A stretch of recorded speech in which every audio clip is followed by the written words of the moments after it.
This is Pet Life Radio. Let's talk pets. The views conveyed by the guests on this program do not necessarily represent the views of the host or owners of the Doggy Diva Show and do not necessarily constitute endorsement of products. Medical information shared by the guests on this program are those of the guests and are for informational purposes only. They should not replace the medical advice of your veterinarian. Hi, this is Susan Marie from the Doggy Diva Show. This week, New Year's resolutions for you and your pets and changing the lives of rescue animals through photographs. That's what's on our show this week. Let's get started. Come here, babies. It's time for a treat, the Doggy Diva Show. Here's national award-winning author and animal advocate, Susan Marie.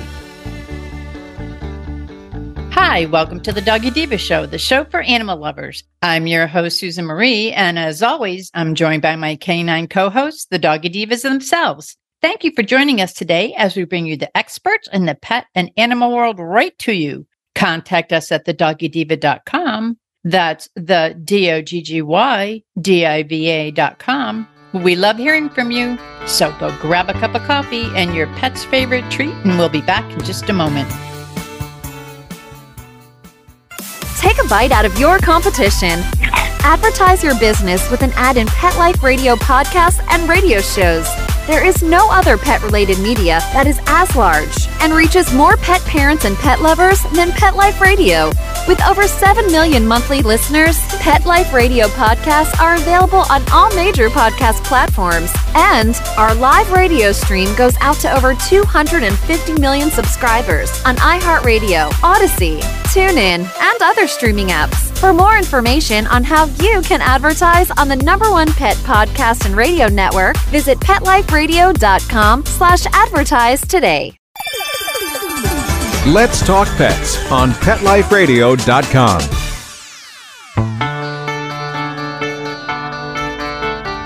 Welcome back, everyone, to the Doggy Diva Show. Monica Leighton, president of Professional Pet Sitting, is here with us for our pet tip of the week. Hey, Monica, it's New Year's. We all want to start out and have a great, happy, healthy New Year. We make all these resolutions and we want to do them with our pets. Can you give us some healthy, safe New Year's advice? Absolutely. So just like you said, every year, I know I'm always thinking of, okay, what is my resolution going to be? And am I actually going to stick with it this year? Like, let's make one that I can follow through with. So that's always my goal at the beginning of the year. So this year I'm thinking we're incorporating the pets. We're having some great New Year's resolutions that would be beneficial for us and for our pets. So the first one for me, getting more exercise. So, of course, during the holidays, some of us tend to pack on the pounds. I know that is my biggest issue during the holidays. There's way too many good tasting stuff that only comes out during the holidays. So, of course, you have to have it during that time because it's not available the rest of the year. And there's too many of them to choose. So, you just don't choose. You try them all. So, and there's nothing wrong with that. Yeah. So, of course, that may lead to a couple extra pounds during the holidays. So starting the new year with a great exercise program that you can do together with your pet. It gets you guys out in the fresh air, gets you moving. Of course, exercise critical to maintaining a fit, healthy pet. And it helps you. It's great for physical and mental stimulation in people and pets. Make your pets calmer. That way, if you're off to work afterwards or you're gone during the day, it's a great time where you can kind of unwind or start the day off in a positive manner. Of course, you always have to watch for when it gets warm. So, we tend to kind of recommend mornings or evenings, maybe not, the heat of the day, but definitely keeps, a calmer pet when they have the energy release. Another great one is quality time. Having really good quality time to spend with our pets, having them be able to just, be part of the family and do family activities together.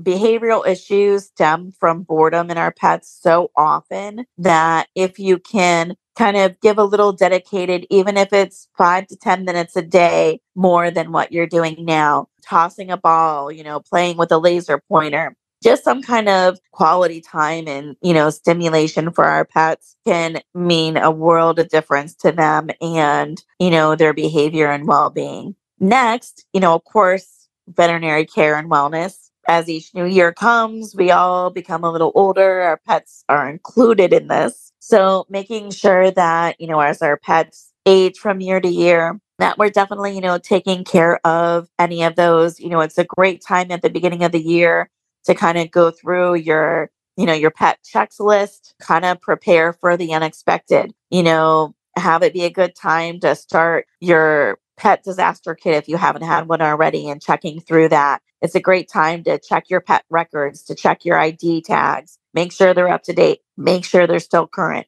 check your microchips, have your information changed. Do you need to, change that with your microchip company? Just the start of a new year is a great time to kind of peruse everything, make sure you're not behind on any of your pet's medication or care visits. And then kind of take that extra step and, prepare for that unexpected with, your pet emergency fund or a pet savings account, maybe putting away an extra $20 a paycheck or something to just set aside for pet care and pet wellness. If your pet's due for a dental coming up in the next year or any kind of other, larger expense, setting aside some money starting at the beginning of the year and kind of get in a habit of doing so can kind of keep you prepared. So that way, if something major does happen, then you have, the cash flow to take care of it. And, last but not least, being a good neighbor. If your neighbors have pets, it's a great time to kind of introduce yourself to somebody new in the neighborhood. Maybe you have a walking buddy that your pets can start, walking the neighborhood with. And also making sure that, when you're out and about and walking your pets, of course, that you are picking up after them and kind of leads to knowing your surroundings, knowing who's around you. And if you see, neighbors out and they get to see you and your pet, then God forbid if your pet ever became lost or new, you're meeting new people that would be able to recognize them, that would know them right away and kind of know where they belong. So it's kind of, that double thing. So you're meeting somebody new, you're getting out there, having the opportunity to, see what kind of pets they have. You may have a new pet friend for your pet. I love that. That's a great idea. That's something I think we can all do. And it also brings a smile to people's faces when it's like an act of kindness. And what better way to break through than with your pets? So I love that. So Monica, as always, thank you for these great pet tips. And they're great for us to have a healthy, happy new year with our pets. So thank you so much. And I'm wishing you and Haley and all your fur kids a very happy new year. Thank you. You too. We'll be back in just a moment. Hello, everyone. Susan Marie here to tell you about the award-winning 3-book series, The Doggy Diva Diaries. It is a trilogy of heartwarming and inspirational stories about Miss Olive, a lonely little rescue pup, hoping to find her forever family and friends and a life filled with love. In this series, Miss Olive learns that it doesn't matter what you look like on the outside, it's the kindness and love you have on the inside that counts. Available at Amazon, Barnes & Noble, and other online booksellers. And please visit us at thedoggydiva.com for more information. Thank you, everyone. Coming up, an award-winning photographer who has changed the lives of rescue dogs and pet parents. Stay with us. Molly, here's your dinner. Zeus, that's not your food. Don't let that happen to your precious cat. Elevate your cat's eating experience with the Cat Tree Tray. The Cat Tree Tray keeps your cat's food off the floor and conveniently located on the cat tree. It's the perfect way to eat. It's a beautiful wrought iron tray that easily attaches to your cat tree and keeps dogs and other critters out of your cat's dish. A must for multi-pet households. There's a 6-inch tray for large bowls and a 4-inch tray for smaller bowls. Purchase your Cat Tree Tray today. Go right now to cattreetray.com. That's cattreetray.com. cattreetray.com. Let's talk pets. Let's talk pets On Pet Life Radio. Pet Life Radio. PetLifeRadio.com.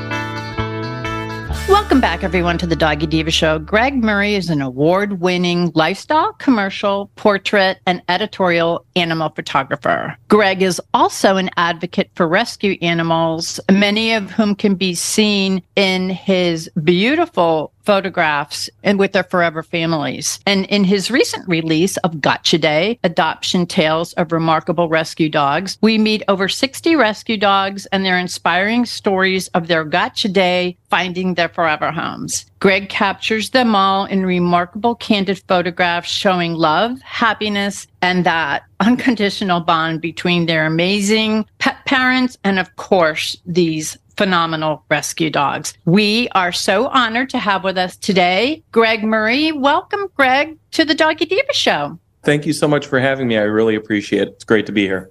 Oh, no, we're so happy that you're here. And what you're doing for work is absolutely amazing. And I have to tell you that your photographs going through the book, which is a beautiful, not only a book, but a coffee table book, bring it into your office. It'll certainly bring the degree of anything that's in there down. And it just made an impact on my heart and it made me smile. So I want to tell you, this is like a phenomenal book. Well, thank you. My goal is with all my books, is to always make people smile. Well, you did it with this one. This is fantastic. Thank you. As an acclaimed photographer, I just have to ask, how and why did you integrate your photography with your love and your passion for rescue animals? Well, I got my start in animal photography by volunteering at a local rescue here in Cleveland. I was into photography while I was still working my 9-to-5 corporate human resources job, and I wanted to get more into animal photography and just started volunteering at the local shelter, Cleveland APL, where we got our first dog, Leo. And you can find him pictured in the book with our other rescue dog, Kenzie.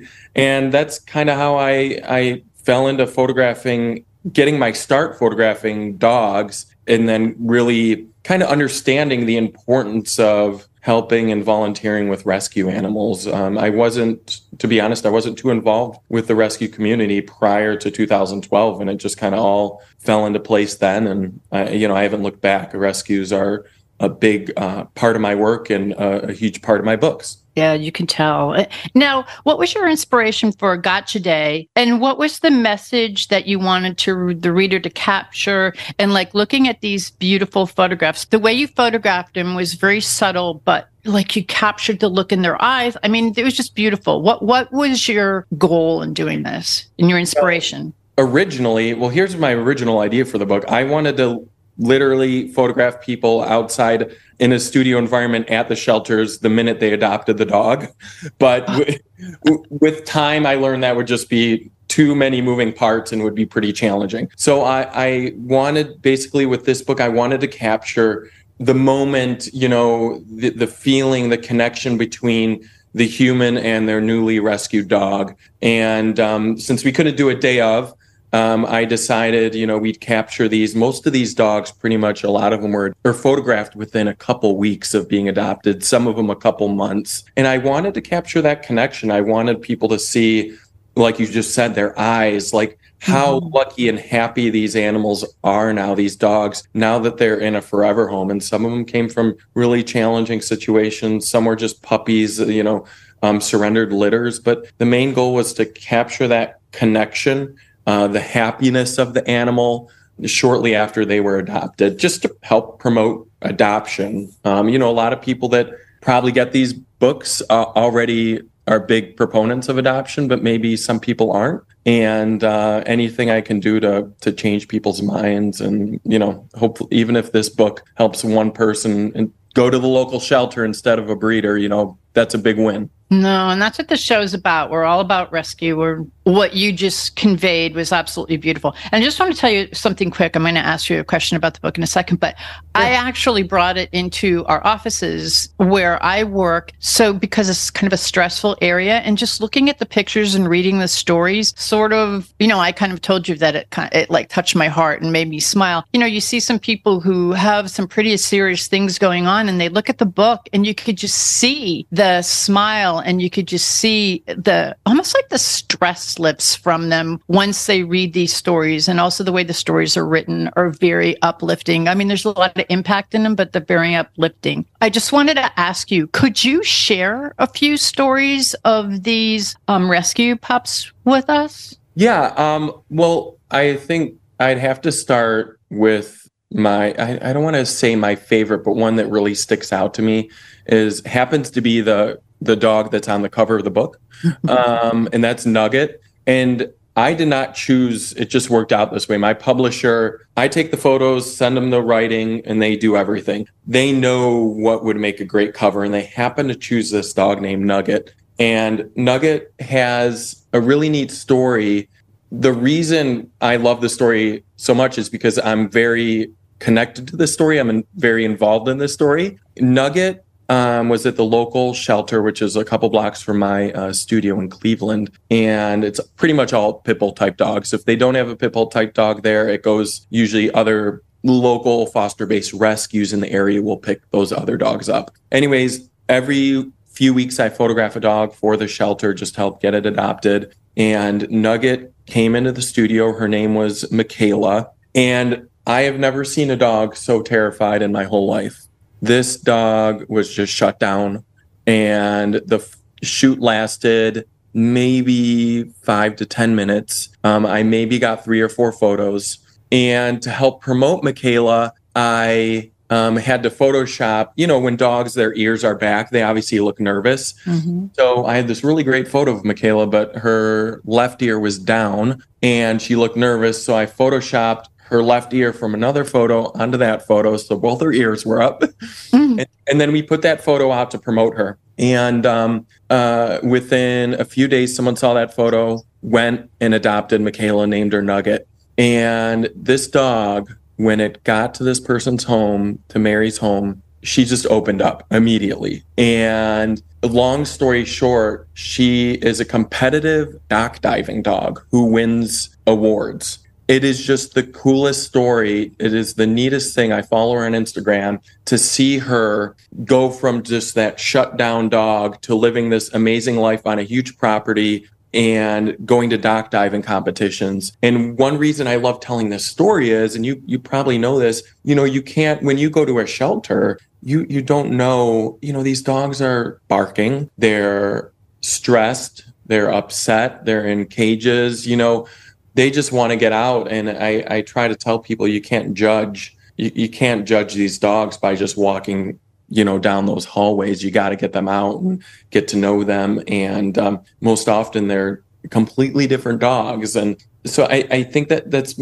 probably my favorite story because I'm involved. I was involved with getting her adopted, and she ended up being the cover of the book. And again, that wasn't my choice. That was my publisher. So it meant a lot to me, and it also meant a lot to Nugget's owners. Oh, she's beautiful.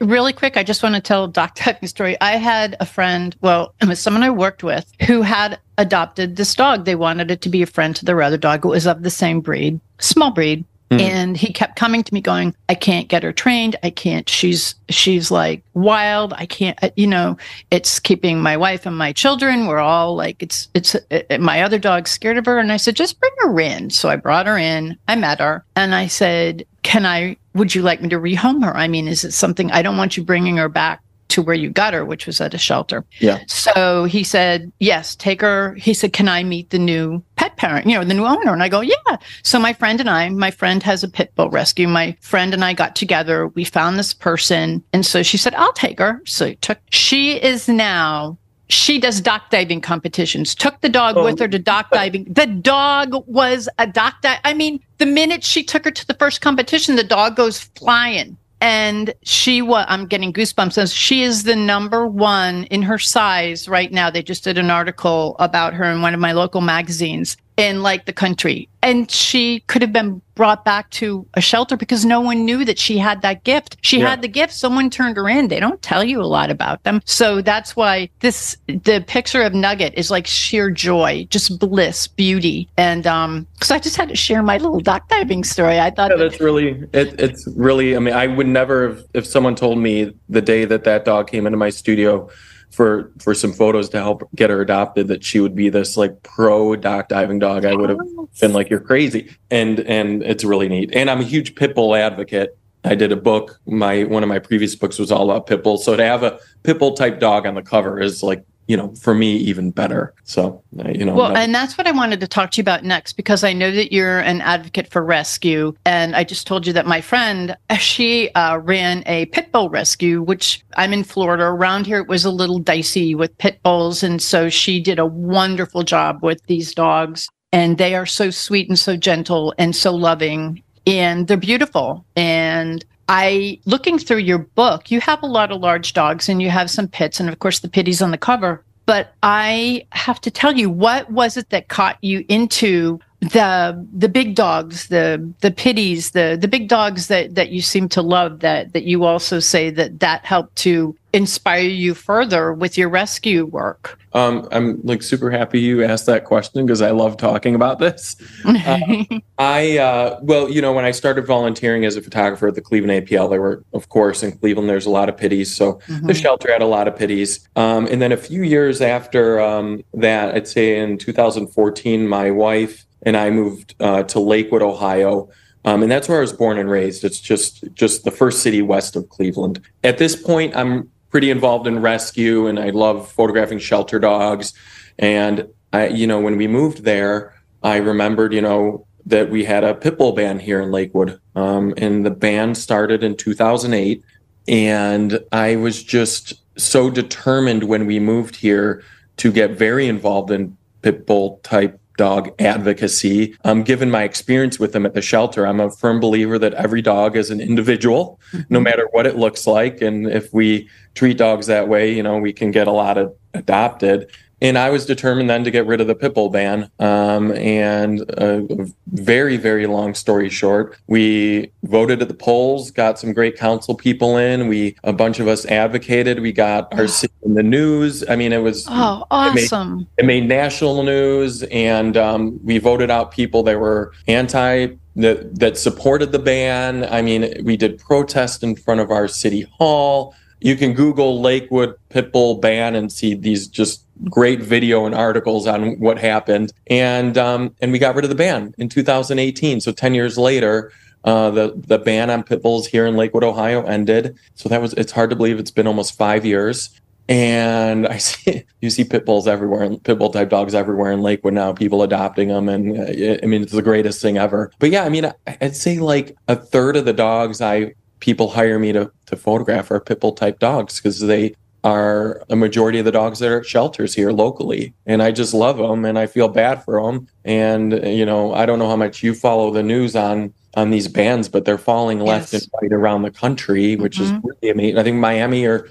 the entirety of Florida just outlawed, I think, the bans, and Denver got rid of theirs recently. It's just really amazing to see people kind of coming around and understanding that it's just all dogs are individuals, and we can't judge them based on the way they look. And that's so important. And I just want to touch on what you were saying, that getting involved at the grassroots level is so important to get in with anywhere in your local community, because that's where it starts. That's where, in fact, I was just talking to someone recently about in the state of Florida, there were no pet-friendly shelters, and people they wouldn't leave if a hurricane was coming because they didn't want to leave their pets. Yeah. So a friend of mine and I worked tirelessly, and we got it so that the shelters in Florida are pet-friendly, and it's amazing, but it's starting at that grassroots level. You can really make anything happen if you come together in a community, like-minded community, and you can get things done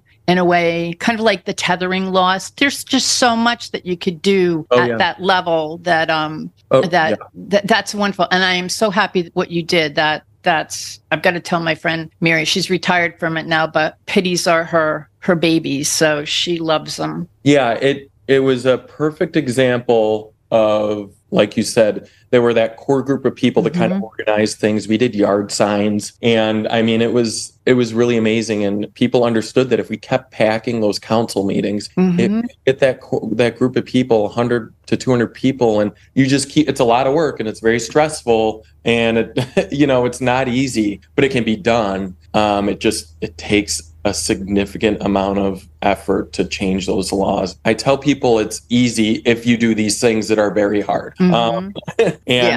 To this day, it's been 5 years, and I still, every April when the anniversary comes around, I'm just ecstatic about it. That is so wonderful, and so great that you did that. It makes Nugget's picture even more precious on the cover of your book. I love that. And I think you touched briefly on it. Some of the dogs were found from pictures that you take in Facebook pictures. You have a very strong social media presence. Can you tell us that you're aware of how many pets you may have helped to relocate and find homes? It's hard. Sometimes I just never find out. To be honest with you. But lately, again, I photograph typically a dog or other cat or even rabbit. I help get a rabbit a home. I love photographing all animals. So lately, in the past couple, I'd say this year, 50% of the dogs that I've photographed to help, to get their photos out there, have been adopted because of those photos. So, and that's the ones I know of, you don't always find out. And I'd say that's like maybe 15 dogs just this year that, again, I know about. And I've been doing this for almost 10 years now. So it's amazing what a great photo will do, and a silly photo. And then I try to, when I post those photos, a big thing I've learned that helps, I post on Instagram. I often do Instagram Reels. Not only do I post that photo, but I do video of me interacting with that dog. And I've come to find that makes a big difference too. People want to see that dog interacting with someone. They want to see that dog being silly in my studio, playing with toys, jumping on my furniture, tackling me. I've come to learn that plays a big role too. And I've started doing a lot more of that this year, is just cell phone video with a nice photo. And you know what? That's however you connect, whatever it is you're doing, it's working, whether it be on your social media, in your books, all of the work that you've done to help the pit bulls. I mean, there's a lot that you could tell that you're passionate about. And as a pet parent yourself, with all of the work that you do, whether doing the photography, putting them up on your social media, your beautiful books. And I know that you have 2 rescue dogs yourself. What is the best advice that you would give to someone who may be out there listening to us right now looking to adopt a dog? The best advice I can give is, when you adopt a dog, give it time. I see a lot of people give up soon, and it takes dogs, as you know, time to acclimate. And you see these dogs that get brought back to shelters very quickly sometimes. And you have to have a lot of patience. These are dogs where some of them, you might adopt a dog like my wife and I did, that was 10 weeks old and has no past. It was a surrendered litter. But a lot of these dogs have pasts, and I think they need a lot of time, a couple months in some cases. Sometimes they're going to be great right away. But if you don't have patience, I think it's going to be a very frustrating experience, depending on the dog. I also tell people, if you really want to know how this dog is going to interact in your home, don't forget about the foster-based rescues. These dogs are in people's homes with cats, with kids, and you know exactly what they're good with. And that's a huge thing too. So there are all these small at-home based, foster-based rescues that I think a lot of people don't realize they exist. They think of just the local shelter or the city kennel. So yeah, patience and really looking around to find that best fit. That makes so much sense. And one of the things you brought up was the foster. I know for myself, actually, if you look up my picture in the dictionary, it's there under foster failure, but we take them.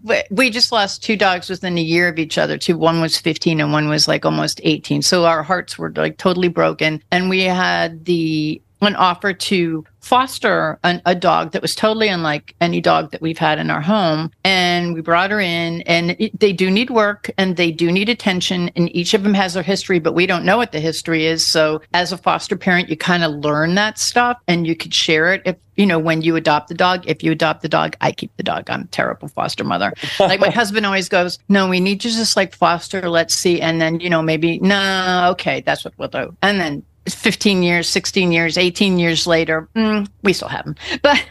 But yeah, I think that makes a lot of sense to have a relationship with a rescue so that you understand their foster program, so that you can ask someone, do they like cats? Do they like children? And I know that some shelters where I am down here in Florida now have like a doggy day out or a foster program so that the shelters will let you foster the dogs so that also you can get like a history of them. So that was a great answer, very sincere. And that's an answer that I believe works. So listeners out there, go to either your local shelter, rescue, talk to a foster parent, talk to someone who knows the dog. And I am sure, I always believe that they find us. So the next time we adopt, we have a 9 and 11-year-old dogs, and, hopefully they have some good years left in them. But I live in Lakewood, Ohio. It's a very dense city outside of, I think it's one of the most dense cities between New York and Chicago.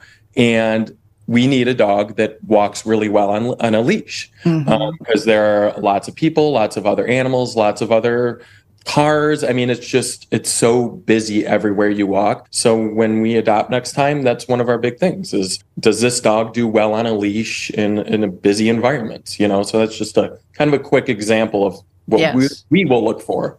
It's what works for you and what works for your home and what works for your schedule. That's what people need to like, really. It's not you go in and just fall in love. You just have to kind of research and find out, what is it about? Does it fit in my family? Correct. Or what my family needs are, or my needs are. So where can the listeners go, Greg, to learn more about you, your work, Gotcha Day, Adoption Tales from Remarkable Rescue Dogs, that I love? And I think that this is something that people should have in their homes, put out on their coffee tables. If you have an office environment, maybe a little stressed, put it out there on the table, and someone's going to sit waiting for someone to come out and go, and all their stress will go away.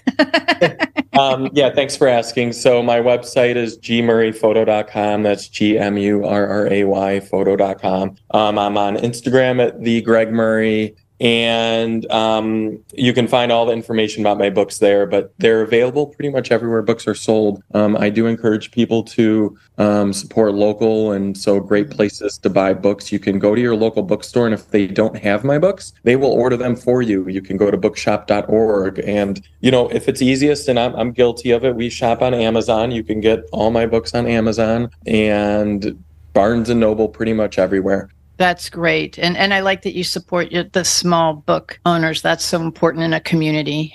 So before we go, Greg, we've talked about so much. Is there anything that we may not have talked about that you would like to share with the listeners? If there's one thing I like to ask people, and I'm not a pushy person. I have a lot of clients that go to breeders, and I photograph dogs from breeders, and I don't judge people. I think people also learn with time that I think rescuing is becoming more and more common, as you probably know.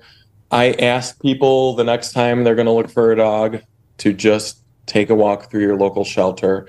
And these are, I'm talking to people that have breed-specific dogs that go to breeders. I'm not going to judge you, but I'm begging you, please just go through your local shelter, meet some dogs, and see what happens. And I pretty much guarantee you'll end up adopting. Yeah, that's a very wise thing to say. Thank you. I think that's wonderful. And again, if anyone wants to, go to a breeder, we don't judge. But I think that also if you want to have a second pet, or there are breed specific rescues out there. Absolutely. So. There's so many. You can get a Boston Terrier, you can get a Great Dane, a Greyhound, anything you want. They're out there. That's very important. And, Greg, I want to thank you for being our guest today and for all that you're doing for rescue animals and that positive impact that you're having on not only so many dogs, but so many of their forever families, because it not only changes the pet's life, it also changes the family's life. And what you captured in your book is that moment, kind of like when it's kismet, when it all comes together. It's just a very, very tastefully done, very subtle photos, catching, the dog's eyes and the dog's look totally jumps out at you. The stories that go along with their Gotcha Day. I'm telling you, people, it is going to it'll make your heart feel good. And I think that it will make you very happy to read this. And also, again, as I said, we have it in our office. It has diffused a lot of stress. So I think it's wonderful. And I thank you again. And the name of the book is Gotcha Day, Adoption Tales of Remarkable Rescue Dogs. And, Greg, before we go, let's give out your contact information one more time. Yeah, my website is gmurrayphoto.com, and my Instagram is at the Greg Murray. And, if you just Google Greg Murray pet photography, you'll find all my information. Well, thank you so much. It's been a pleasure having you on. And thank you for all of the work you're doing with the rescue animals. It's absolutely amazing. So thank you so very much. Thank you all. I really appreciate it. It's been great to be on here. Good to have you. Thank you so much. We'll be back in just a moment. Pet Life Radio, the #1 pet radio network on the planet, joins forces with iHeartRadio to put the power of your pets in your pocket. Awesome! Download the iHeartRadio app and rock Pet Life Radio on your phone, on your tablet, on your Xbox, in your car. Pet talk, pet tunes, and fun pet times. Pet Life Radio and iHeartRadio. Positively Possum. We would like to thank our guests this week. And also, as our Doggy Divas always say, please love your pets because they love you unconditionally. And please remember to adopt, foster, spay, neuter, and microchip. And as always, please have a great Diva week, everyone. Thank you for joining us for this episode of the Doggy Diva Show. To find out more about Susan Marie and the Doggy Divas, visit them at their website, thedoggydiva.com, and on Facebook at The Doggy Diva Show. Tell your fellow pet parents about it. We look forward to having you join us again for the next episode. See you soon. Let's Talk Pets, every week on demand, only on PetLifeRadio.com.